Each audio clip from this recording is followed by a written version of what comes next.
నమస్తే అండి, నేను మీ Kalyani. Welcome to our channel Kalyani kitchen Kadapa. ఈరోజు ఈ వీడియోలో ప్రసాదం రెసిపీ స్వీట్ పొంగల్.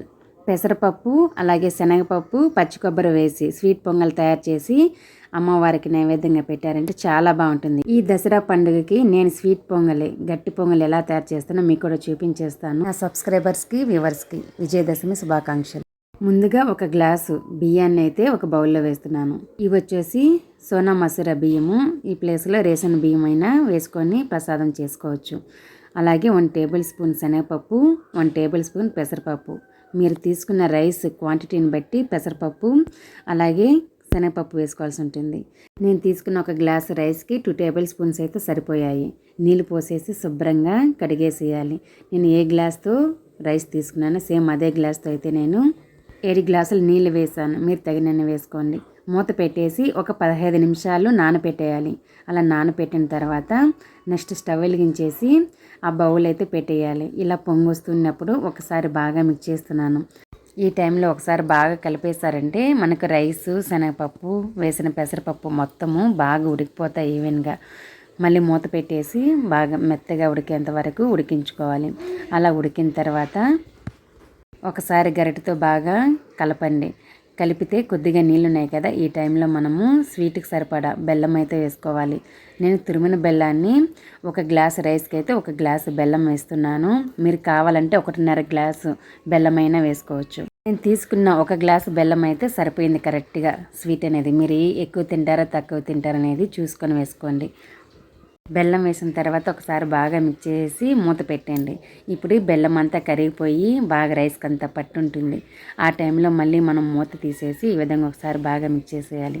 చూడండి, బెల్లం అంతా కరిగిపోయింది. అలాగే మనకు శనగపప్పు పెసరపప్పు కూడా రైస్తో పాటు ఉడికిపోయి ఉంటుంది. ఇక్కడ గట్టి పొంగల్ అయితే రెడీ అయిపోయింది. ఇప్పుడు ఇందులో ఒక 2 ఏలకల్ని నలకొట్టి వేసాను.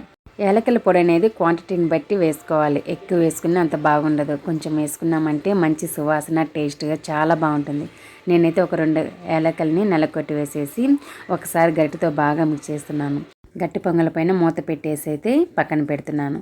ఇప్పుడు అందులో జీడిపప్పు పలుకులు ద్రాక్ష వేయించుకోవడానికి ఒక ప్యాన్ అయితే పెట్టేసి 1 టేబుల్ స్పూన్ నెయ్యి అయితే వేస్తున్నాను. నెయ్యి బాగా కరిగిన తర్వాత అందులో కట్ చేసి పెట్టుకున్న జీడిపప్పు పలుకులు వేసుకోవాలి. మీరు తగినన్ని అయితే వేసుకోండి. తర్వాత అలాగే ఎండు ద్రాక్ష కూడా వేసుకోవాలి. ఎండు ద్రాక్ష నేను కొద్దిగా వేస్తాను, ఎందుకంటే ఎక్కువ వేయడం వల్ల ప్రసాదం నెక్స్ట్ పులుపు వచ్చేస్తుంది చల్లార కొద్దీ. అందుకనేసి అయితే నేను కొద్దిగా వేసాను. వేసేసి బాగా దోరగా వచ్చేంత వరకు వేయించుకోవాలి. ఇక్కడ దూరగా వచ్చాయి. ఇంకా నేను స్టవ్ అయితే ఆఫ్ చేస్తున్నాను. వేయించి పెట్టుకున్న జీడిపప్పు పలుకుల్ని తీసుకువెళ్ళి గట్టి పొంగల్లో అయితే వేసుకోవాలి. మనకు ఈ గట్టి పొంగల్లో ఈ నెయ్యి ఈ జీడిపప్పు పలుకులు ఎప్పుడైతే వేస్తామో టేస్ట్ అనేది ఇంకొంచెం అనేది పెరుగుతుంది. ఇప్పుడు పచ్చి కొబ్బరి ముక్కలు 2-3 టేబుల్ స్పూన్స్ వరకు వేసాను. ఉంటే వేసుకోండి, లేకపోయినా పర్వాలేదు. కానీ వేసారంటే ప్రసాదం అయితే చాలా బాగుంటుంది. అక్కడక్కడ పచ్చి కొబ్బరి ముక్కలు తగులుతాం. నేనైతే ముక్కలుగా కట్ చేశాను, మీరు తురిమైనా వేసుకోవచ్చు. బాగా మిక్స్ చేశారంటే గట్టి పొంగల్ అయితే రెడీ అయిపోతుంది. నేనైతే ఇలా ఒక ప్లేట్లో అయితే పెట్టేశాను. పైన కొద్దిగా నెయ్యి అనేది వేస్తున్నాను. నెయ్యి వేసేసి అమ్మవారికి ప్రసాదంగా పెట్టేయచ్చు. చాలా బాగుంటుందండి టేస్ట్ అనేది. నేనైతే దసరా పండుగకి గట్టి పొంగలి ఈ విధంగా అయితే తయారు చేస్తాను. రెసిపీ నచ్చితే మీరు కూడా మీ ఇంట్లో తప్పకుండా ట్రై చేయండి, చాలా బాగుంటుంది. ఫుల్ వీడియో చూసిన వాళ్ళందరికీ చాలా థ్యాంక్ యూ అండి.